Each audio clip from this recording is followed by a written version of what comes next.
Girl, them people back again. Welcome back to another episode of Fuck That Rent. And we all know I bought my own land, moved into my RV, and now y'all here to see how I build financial freedom from the ground up, baby. And this week's episode is, where the hell did you even get this RV? And today I'm going to teach y'all and show y'all exactly where I bought it from and how I even got it, baby. So bring y'all's ass on up in here. Don't be acting like no stranger, because this your third time over here. Get in here. Okay, so now we got the land.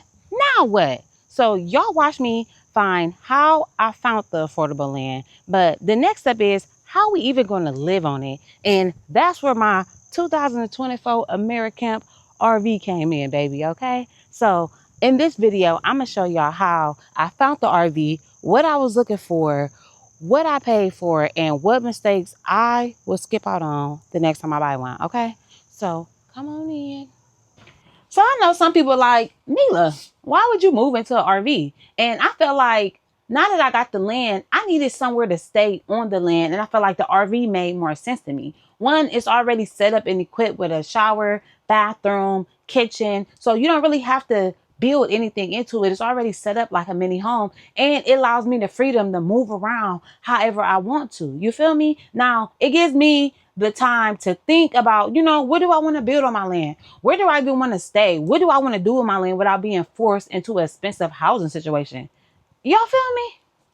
Now, would you live in an RV for a year just to save up to get some money to build a house? Let me know down in the comments.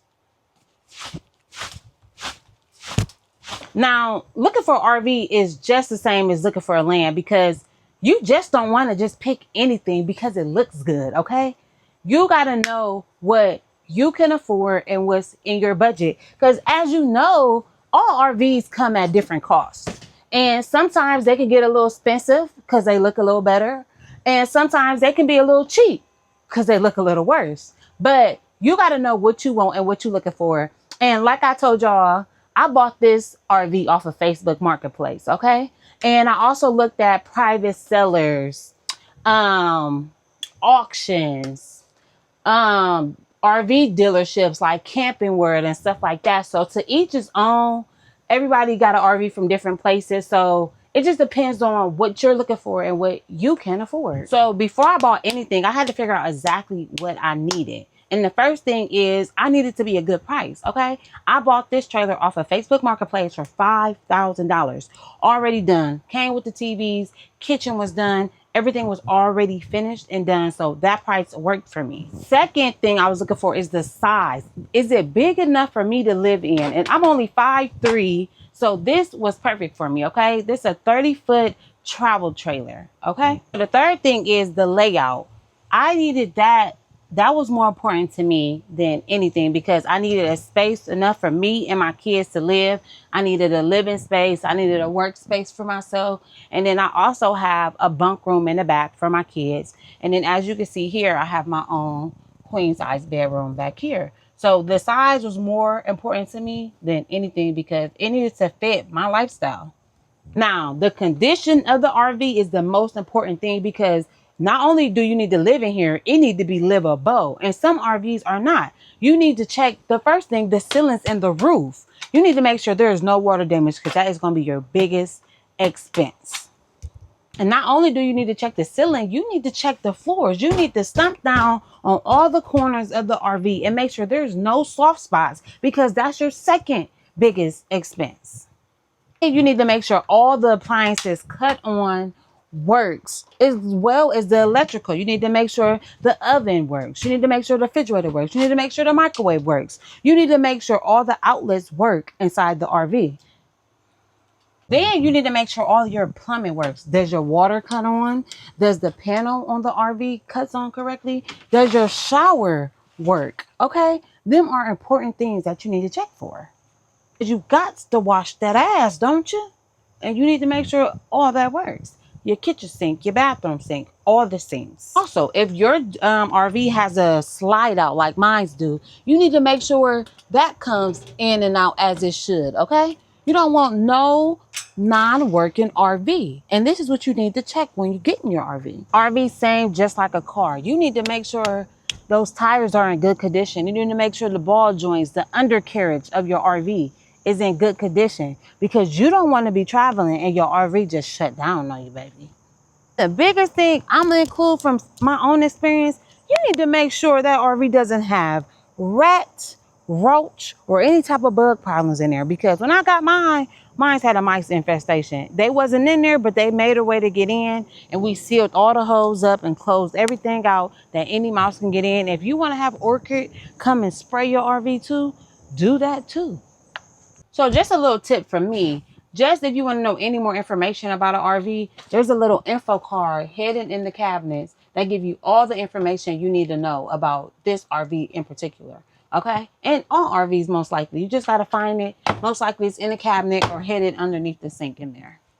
Now, my RV is a 2024 AmeriCamp RV, and it's a travel trailer. It's not a motorhome. A motorhome usually come with, a motor engine in it, and that's not what worked for me, okay? Because if it breaks down, that's your whole house that's just stuck. And then this, all you need is a truck, and you can pull this baby right along with you, okay? It lasts longer than a motorhome, in my opinion. You feel me?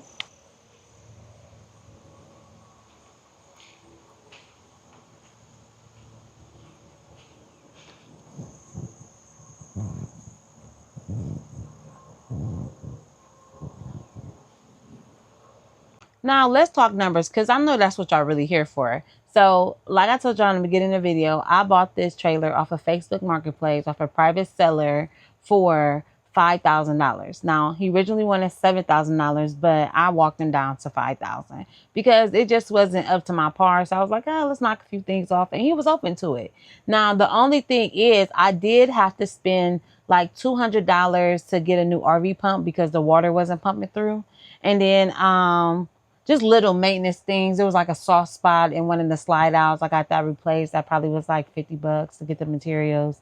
And then one of my boyfriends did it for me.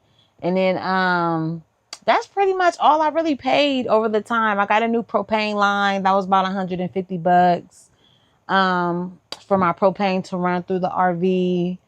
And that's pretty much it. I done spent on like repairing the RV.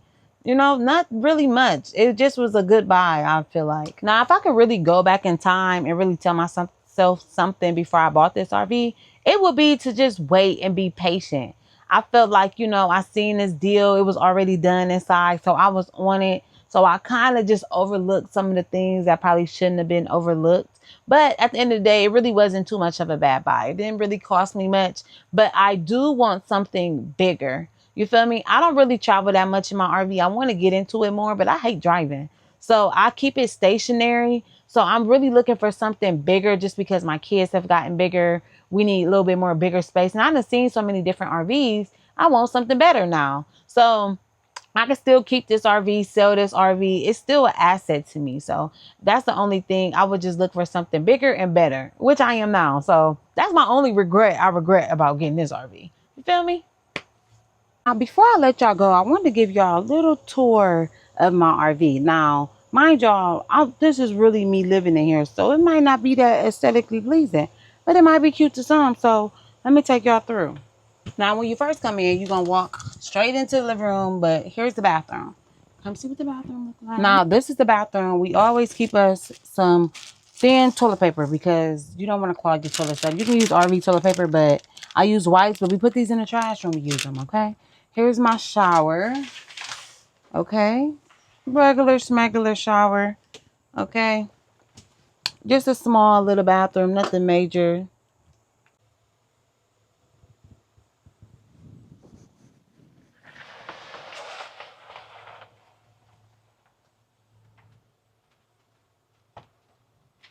I know y'all probably wondering, where's the sink?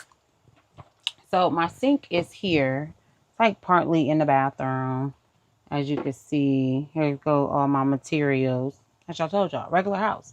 And here's my bedroom that I love so much. And mind you, I put them pictures up there, just kind of decorated it. Hung taller curtains up so I could feel a little bit more at home. And then as you can see here, the TV comes with the RV. That's why I said this RV was a good price. And then basically in here is my clothes. Don't judge me if it look crazy. Okay, we still figuring out storage. I put like usually my everyday clothes up there. Throughout the season I switches out my clothes.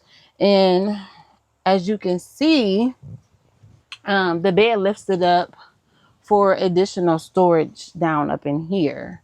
So we're gonna take it down so y'all can see that. And like I said, don't judge me, okay? I'm still figuring out my storage. Still figuring this out.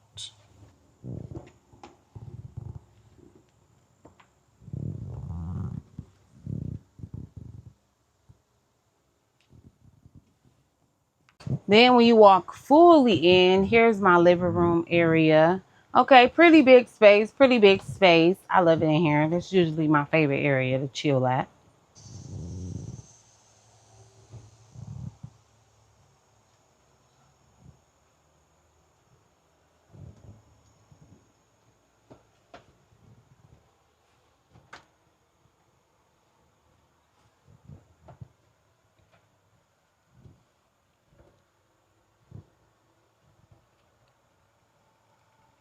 Now, this area behind these curtains, don't judge me. It used to be my daughter's room, but she, like I said, she got too big for the space. So she usually just sleep on the couch since it's a sleeper couch that pulls out into a bed. So we kind of use this for storage now because we don't have no room to store all our extra things. So I'm going to take y'all on up in here and show y'all what's going on.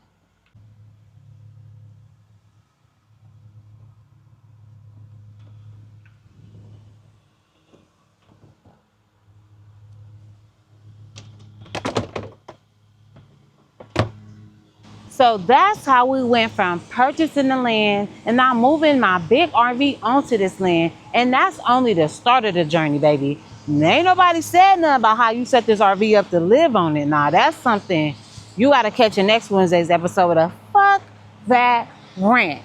Now, I'll see y'all next time, okay? You ain't got to go home. You ain't got to go home. But you got to get the fuck up out of here, baby.